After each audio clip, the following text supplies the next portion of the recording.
Hello, class. We are coming to the last section of part 2. We're going to talk about the pulmonary circulation and ventilation perfusion relationships. So here are our learning objectives. We're going to review the characteristics of the pulmonary system in contrast to the systemic circulation. Talk about why vascular resistance is lowest at mid-lung volumes. Talk about the two mechanisms that explain the maintenance of a low pulmonary vascular resistance in the face of increasing pulmonary pressure. Talk about the top of the lungs, which is called the apex, and the bottom of the lungs, which is called the base, and see how hydrostatic pressure changes, how alveolar pressure, distribution of blood, distribution of ventilation, VA to Q ratios, PO2 and PCO2 levels change. We're going to talk about west zones of flow and how those change with disease and position. We're going to talk about what hypoxemia is, how hypoxemia can occur from hypoventilation or shunt or diffusion impairment, and with hypoxemia you can give oxygen. It doesn't help in every case, so we want to talk about that, and then we're going to finish up with hypoxic vasoconstriction. So the pulmonary circulation is a low pressure, low resistance circuit. We're not trying to distribute the blood flow. We're just sending it to the lungs to load it up with oxygen. We don't have to deal with a lot of gravity. We don't have to deal with a lot of resistance. Because the lungs are so compliant, the pulse is not dampened as fast, so we think of the pulmonary circulation as a more pulsatile circulation. But keep in mind, each side is pumping the same cardiac output. Each side is pumping a stroke volume at a certain heart rate, so the cardiac output should be the same on both sides. So here are some capillaries covering alveoli, and as hydrostatic pressure, and that's something we learned last semester, those of you that weren't with us, hydrostatic pressure is blood pressure plus gravity. It's a force that pushes fluid out of a capillary. We want to keep hydrostatic pressure in the pulmonary capillaries low because we don't want a bunch of swelling and edema. So as pressure increases, the lungs have a couple of adaptations to maintain a low resistance. So here's a capillary bed, and not all the capillaries are being used. So one thing that the capillaries can do is open up additional capillaries. That's a process called recruitment. In addition, the capillaries that are being used can distend. Both recruitment and distension help keep hydrostatic pressure low and try to oppose pulmonary edema as pressures are rising. And we'll get back to this concept when we talk about pathophysiology and we talk about pulmonary edema.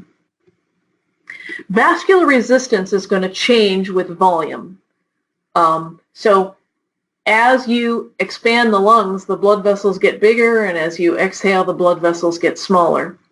At very low lung volumes, those large vessels are very small. They're squished and they exert resistance. At very high lung volumes, the capillaries and arterioles get so expanded they're stretched flat. So it's at that mid-lung volume, so again, 25 to 75 of vital capacity is the sweet spot. We have our best compliance there, and we have our lowest vascular resistance at that place. Hypoxic vasoconstriction is a very important reaction to alveolar hypoxia. So if you have an area of the lung that's not getting fresh air, Sending blood to those areas of the lung is no help. Basically, blood flow without ventilation is called shunt. So to minimize shunt, the arterioles constrict so that blood can be sent to other areas of the lung that are better ventilated. This is a mechanism that comes from the newborn. So the fetus doesn't use their lungs. Mom is giving them oxygen. So the blood vessels in the lungs are highly constricted. However, when the baby is born and they start taking their breaths, the pulmonary vessels start to dilate in the presence of oxygen. That's supposed to close the foramen ovale between the in the heart and the ductus arteriosus between the aorta and the pulmonary artery. These don't always close in babies, and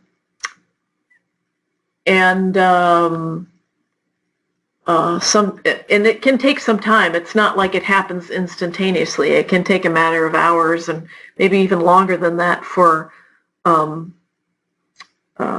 those blood vessels to dilate, and when they do, then the pressure drops in the pulmonary system, which then promotes the closing of those shunting mechanisms. So this is a mechanism left over. On a local level, it's really great because it matches ventilation perfusion. Why send blood to an area of the lung that's not getting fresh air?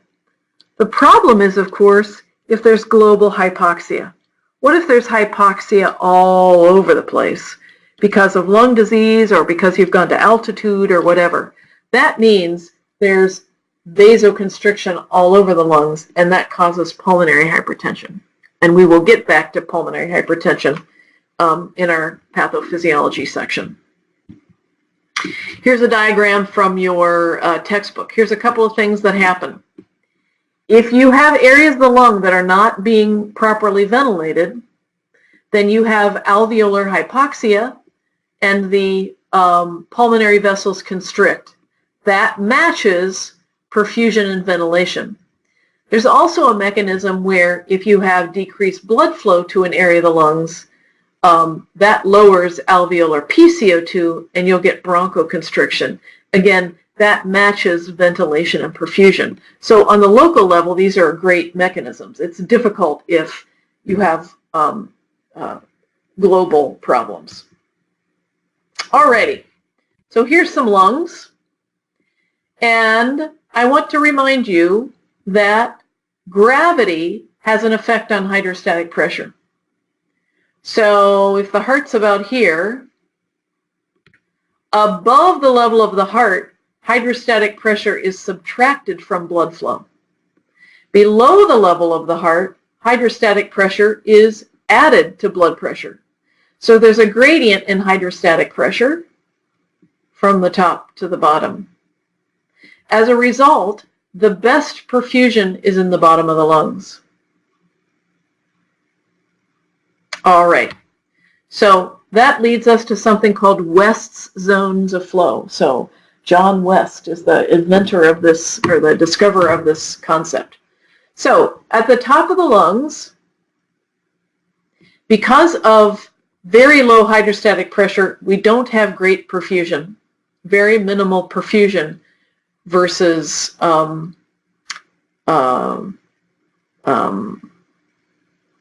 versus ventilation. Now, this diagram and many West diagrams make it seem like people have truckloads of zone 1 in the top of their lungs, and they don't. It's just a little bit at the apex. And all of you young, healthy people, I'm sure you have very little zone 1. Now in the middle, hydrostatic pressure changes with systolic and diastolic pressure, right? So during systole, you have high enough hydrostatic pressure for perfusion. During diastole, not so much. So we have intermittent perfusion. As we get into zone 3, as compared to alveolar pressure, hydrostatic pressure is greater, and so we have perfusion all the time.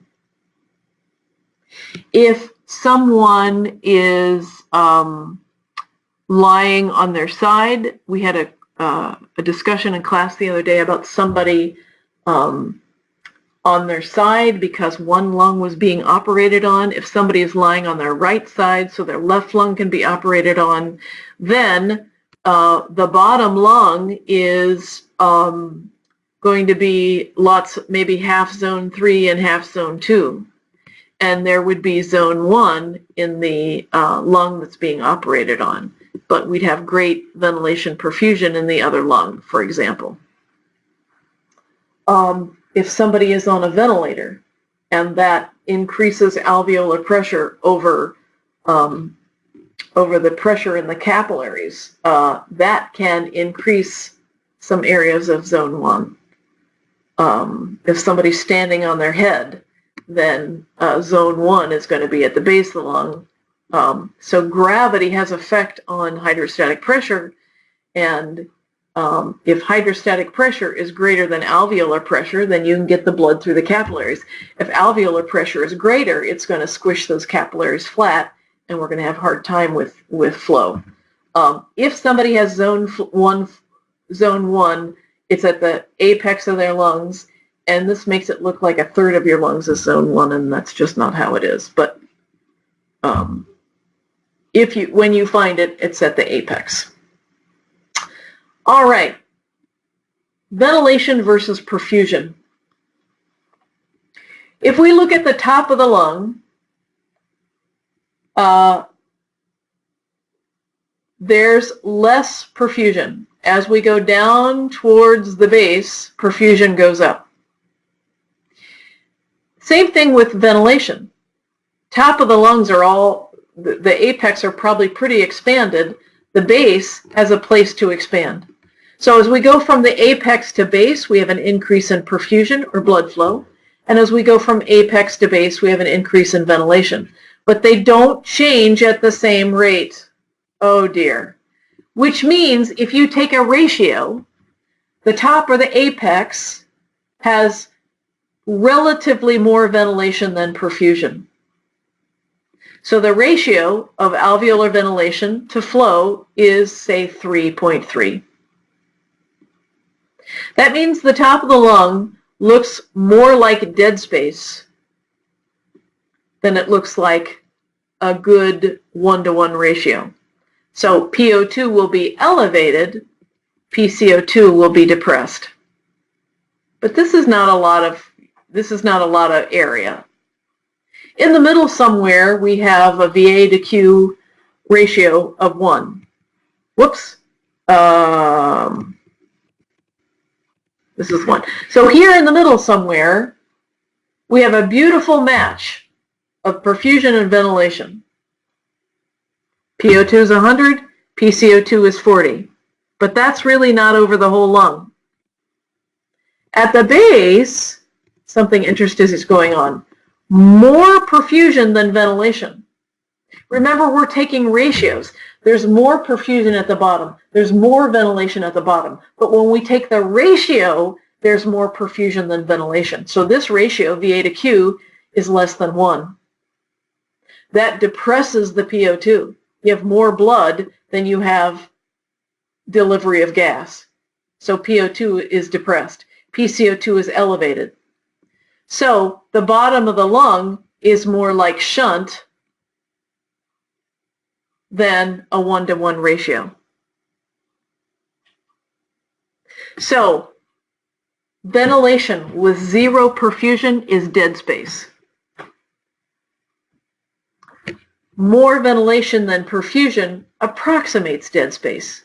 In the middle somewhere, ventilation and perfusion are equal. Beautiful. But that's not the whole lung. As you move down, you have more perfusion than ventilation. It approximates shunt. True shunt is perfusion with no ventilation. Now, when we first started, I told you that if your alveolar PO2 is 105, your arterial in the pulmonary vein is 100. What accounts for that 5 millimeter mercury difference? VA to Q inequities.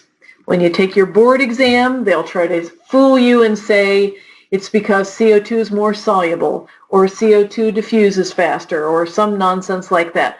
Or it's just ridiculous. It's because there are ventilation perfusion differences. And since the base of the lung does the bulk of the work, and the base of the lung approximates shunt, there's a little bit of a depression of PO2. So there's a 5 millimeter mercury difference. All right, here's some pathological situations. Here's a healthy alveolus and blood supply. Here's a little airway with a mucus plug. This is not getting ventilated. So hopefully this little arterial would vasoconstrict with hypoxic vasoconstriction. But otherwise, we have venous blood that's not getting oxygenated, and that's causing some hypoxemia. So blood flow without ventilation approximates shunt. Here we have a true shunt. We have absolutely nothing going in here, and blood that's not being oxygenated.